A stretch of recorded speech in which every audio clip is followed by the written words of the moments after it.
নমস্কার, আপনারা দেখছেন সময় কলকাতায়। খেলা হবে নিয়ে রয়েছে আপনাদের সঙ্গে আমি প্রবীর। সিরিজ আগেই পকেটে পড়েছিল টিম ইন্ডিয়া, তবুও চর্চায় ছিল ঘরের মাঠে নিউজিল্যান্ডকে হোয়াইট ওয়াশ করতে পারে কিনা। চতুর্থ টি-20-র আগে সবকিছু কেমন যেন একটা এক সুরে বাজছিল। ভারতের সামনে বিশেষ দুশ্চিন্তার কিছু না থাকলেও কিছুটা হলেও চিন্তা ছিল সঞ্জু স্যামসনকে ঘিরে। স্বাভাবিকভাবেই টিম ইন্ডিয়ার উইকেট কিপার ব্যাটার বিশাখাপত্তনমে নজরে ছিলেন। সেই সঞ্জুই ফের একবার ওপেনিংয়ে ব্যর্থ হলেন। কেবল সঞ্জুই নন, টপ অর্ডারে তাই সারা ব্যাটিংয়ে ভোগালো টিম ইন্ডিয়াকে। একাকুম্ভ হয়েও লড়াই করেও শেষ রক্ষা করতে পারলেন না শিবম দুবে। সিরিজের চতুর্থ টি-20-তে 50 রানে ভারতকে হারালো নিউজিল্যান্ড। জয়ের ধারা অব্যাহত রাখতে হলে যা প্রয়োজন সবই ঠিকঠাক ছিল। ভারত অধিনায়ক সূর্যকুমার যাদবের টস ভাগ্য বুধবারেও সুপ্রসন্ন ছিল। প্রথমে ব্যাট করতে নামা নিউজিল্যান্ড বেশ পেক দিল ভারতকে। 20 ওভার শেষে তারা তুলল 7 উইকেটে 215 রান। লক্ষ্য তাড়া করতে নেমে শুরুতেই তাল গোল পাকিয়ে যায় ভারতের। ইনিংসের প্রথম বলেই ম্যাট হেনরিকে ছক্কা হাঁকাতে গিয়ে থার্ড ম্যান অঞ্চলে ধরা পড়ে যান অভিষেক শর্মা। গত 2 ম্যাচে ভালো খেলেও এই ম্যাচে ডাহা ফেল অধিনায়ক সূর্যকুমার। ডাফির বলে তাঁর হাতে ক্যাচ দিয়ে ব্যক্তিগত 8 রানে সাজ করে ফিরে যান সূর্যকুমার। এই ম্যাচের আগে নিউজিল্যান্ডের বিরুদ্ধে 3টে টি-20-তে সঞ্জুর রান ছিল মাত্র 16, সর্বোচ্চ 10। বুধবার অবশ্য শুরুটা খারাপ করেননি। ব্যাটে বলে সংযোগও ঠিকঠাকই চলছিল। 3টি 4 এবং 1টি ছক্কাও হাঁকান। রিঙ্কু সিংয়ের সঙ্গে জুটিও করে উঠছিল, কিন্তু 6 ওভার পাওয়ার প্লের পর ছন্দপতন। সেন্টেনারের বলে বোল্ড হয়ে যান সঞ্জু। 24 রান করে তিনি প্যাভিলিয়নের পথ ধরেন। এরপর কিউই অধিনায়ক ফিরিয়ে দেন হার্দিক পান্ডিয়াকে। কিন্তু রিঙ্কুর ব্যাটিং দেখে মনে হচ্ছিল অসাধ্য সাধন একটা হলেও হতে পারে। তবে মনে রাখতে হবে বাস্তবটা কিন্তু একেবারেই আলাদা। ফোক্সের বলে লাইন মিস করে 39 রানের লড়াই শেষ হয়ে যায় রিঙ্কুর। মরণ কামড় দেওয়ার জন্য চেষ্টা করেছিলেন শিবম দুবে। 15 বলে অর্ধশত রান পূরণ করেন তিনি। টি-20 ক্রিকেটে ভারতীয়দের মধ্যে তৃতীয় দ্রুততম হাফ সেঞ্চুরি হাঁকালেন 32 বছর বয়সী এই ক্রিকেটার। তালিকায় প্রথমে রয়েছেন যুবরাজ সিং, এরপরে অভিষেক শর্মা। তবে ভাগ্যের দোষে রান আউট হয়ে তাকে সাজ করে ফিরতে হয়। হর্ষিত রানার শট হেনরির হাতে লেগে উইকেটের অন্য প্রান্তে থাকা দুবের উইকেট ভেঙে দেয়। 23 বলে 65 রানের ছোড়ো ইনিংসের শেষটা এইভাবেই হলো। তখনই দেওয়াল লিখন কার্যত স্পষ্ট হয়ে গিয়েছিল। ভারতের লোয়ার অর্ডারও তাসের খড়ের মতোই ভেঙে পড়ে। 165 রানে গুটিয়ে যায় ভারতের ইনিংস। বিশ্বকাপের আগে এই হার অনেকগুলো প্রশ্ন কিন্তু তুলে দিয়ে গেল।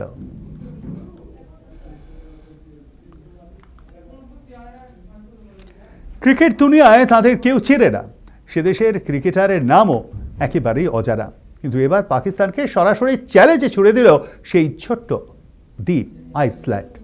বরফে ঢাকা ক্ষুদ্র এই দ্বীপটি জানিয়ে দিল, যদি বাবর আজমরা বিশ্বকাপে না খেলেন তাহলে আইসল্যান্ড নেমে পড়বে মেগা টুর্নামেন্টে।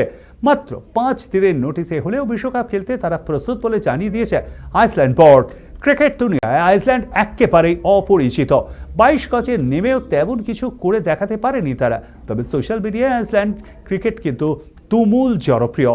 মজার কমেন্ট, একাধিক ক্রিকেটার এবং দলকে ট্রোলিং, এইসবের মাধ্যমেই ক্রিকেট প্রেমীদের মধ্যে পরিচিতি গড়ে তুলেছে আইসল্যান্ড ক্রিকেট বোর্ড।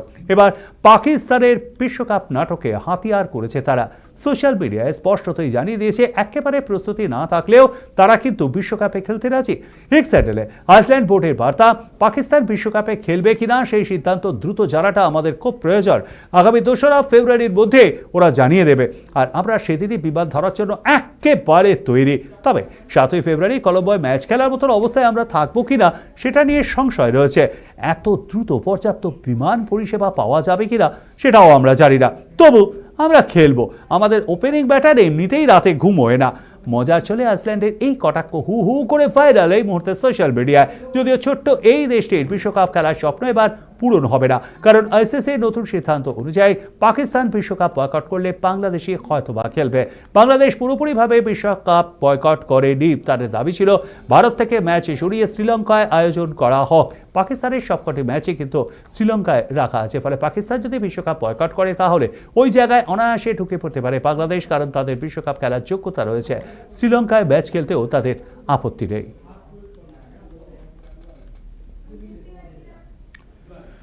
টি-20 বিশ্বকাপে পাকিস্তান নাও খেলতে পারে বলে মহসিন নাকভি যে হুমকি দিয়েছেন, তাতে কতটা জোর আছে, কতটা ধার আছে, কতটা ভার আছে তা নিয়ে কিন্তু এবার প্রশ্ন উঠতে শুরু করে দিয়েছে।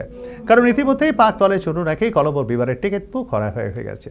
আগেই পাকিস্তান ক্রিকেট বোর্ডের চেয়ারম্যান নকভি বলেছিলেন বাংলাদেশের সঙ্গে অন্যায় হয়েছে, তাতে পাশে দাঁড়িয়ে পিসিবি প্রধান বলেছিলেন তারাও বিশ্বকাপ বয়কট করতে পারেন। তার বক্তব্য ছিল এ ব্যাপারে যার সিদ্ধান্ত নেওয়ার পাক সরকার নেবে। পাকিস্তানের প্রধানমন্ত্রী শাহবাজ শরীফের সঙ্গে নকভির বৈঠকও হয়, আর সেই বৈঠকের পর নকভি জানিয়ে দেন আগামী শুক্রবার বা সোমবার সিদ্ধান্ত জানানো হবে। কিন্তু পাক সরকার সিদ্ধান্ত জানানোর আগেই বিমানের টিকিট কাটার খবর প্রকাশ্যে এসে গিয়েছে। জানা গিয়েছে বিশ্বকাপ বয়কট করার ব্যাপারে নিজের দেশ থেকেই খুব একটা সমর্থন পাচ্ছেন না নকভি।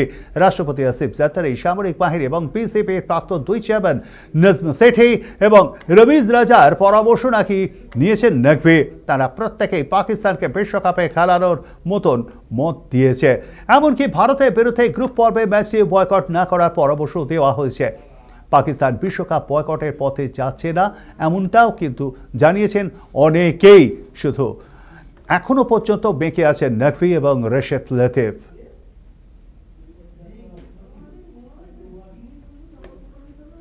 অবসর নেওয়ার 7 বছর পর মুখ খুললেন ইউবে। ক্রিকেট ছাড়ার কারণ জানালেন তিনি। বলেন সমর্থন এবং সম্মান দুটোই আর পাচ্ছিলেন না বলে সরে গিয়েছিলেন। কার সমর্থন পাননি বা কে তাকে অসম্মান করেছিলেন সেটা অবশ্য স্পষ্ট করে তিনি জানাননি। 2019 সালে জুনে ক্রিকেট থেকে অবসর নিয়েছিলেন যুবরাজ সিং। সে বছর 50 ওভারের বিশ্বকাপে ভারতীয় দলের সুযোগ না পাওয়ার পর এই অলরাউন্ডার আন্তর্জাতিক ক্রিকেট এবং আইপিএল থেকে সরে দাঁড়িয়েছিলেন। যুবরাজ জানিয়েছেন তিনি আর ক্রিকেট খেলে আনন্দ পাচ্ছিলেন না। 44 বছর বয়সে যুবরাজ জানান তার চারপাশের মানুষের থেকে সম্মান ও সমর্থন না পাওয়ায় তিনি অবসরের সিদ্ধান্ত নিয়েছিলেন।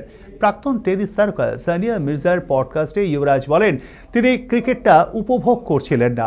মনে হচ্ছিল যখন মজাই নিতে পাচ্ছেন না তখন কেন শুধু শুধু খেলবেন। একই সঙ্গে নিজেকে সম্মানিতও মনে করছিলেন না বলে জানিয়েছেন ইউবে। তবে কার থেকে সম্মান পাননি সেটা কিছু সে বিষয়ে মুখ না খুলে যুবরাজ অন্য একটি প্রশ্নে কিন্তু নবজোৎ সিং সিধুর প্রসঙ্গ টেনে আনেন। ভারতীয় দলের প্রাক্তন ক্রিকেটার সিধু প্রশ্ন তুলেছিলেন ইউবের প্রতিভা নিয়ে। মাত্র একটা টুপির দাম কিনা 4,22,00,000 টাকারও বেশি। অবশ্যই এটা কোনো সাধারণ টুপি নয়, স্যার ডন ব্র্যাডম্যানের ঐতিহাসিক ব্যাগি গ্রিন ক্যাপ। নিলামে সেই টুপিটাই বিক্রি হলো কোটি টাকা দামে, যা কিনেছেন অজ্ঞাতনামা এক ব্যক্তি। 1947-48 মৌসুমে নিজের শেষ টেস্ট সিরিজে ভারতের বিরুদ্ধে পড়েছিলেন এই টুপিটি স্যার ব্র্যাডম্যান। ওই সিরিজে 6 ইনিংসে তিনি করেছিলেন 715 রান। তার মধ্যে ছিল 3টি শতরান এবং একটি ডাবল সেঞ্চুরিও। তাছাড়াও সেটাই ছিল স্বাধীন ভারতের প্রথম অস্ট্রেলিয়া সফর। ফলে পুরো সিরিজ ঐতিহাসিক হয়ে রয়েছে, যা তিনি উপহার দিয়েছিলেন ভারতের ওপেনিং বোলার রঙ্গা সাহনিকে। তার পরিবার দীর্ঘদিন এই ক্যাপটি সংরক্ষিত করেই রেখেছিল। ক্যাপটি জনসমক্ষে কখনো প্রদর্শিত হয়নি। উল্লেখ্য এর আগে 2020 সালেও ব্র্যাডম্যানের অভিষেক সিরিজের ব্যাগি গ্রিন ক্যাপ নিলামে উঠেছিল। সেটাও বর্তমান মূল্যে 2 কোটি টাকারও বেশি দামে বিক্রি হয়। শেন ওয়ার্নের ব্যাগি গ্রিন ক্যাপও নিলামে উঠেছিল 2020 সালে। কিংবদন্তি অজি স্পিনারের টুপি $6.5 লক্ষ বিক্রি হয়েছিল। অস্ট্রেলিয়ান রেড ক্রসের তাবানাল তহবিলে দেওয়া হয়েছিল সেই অর্থ।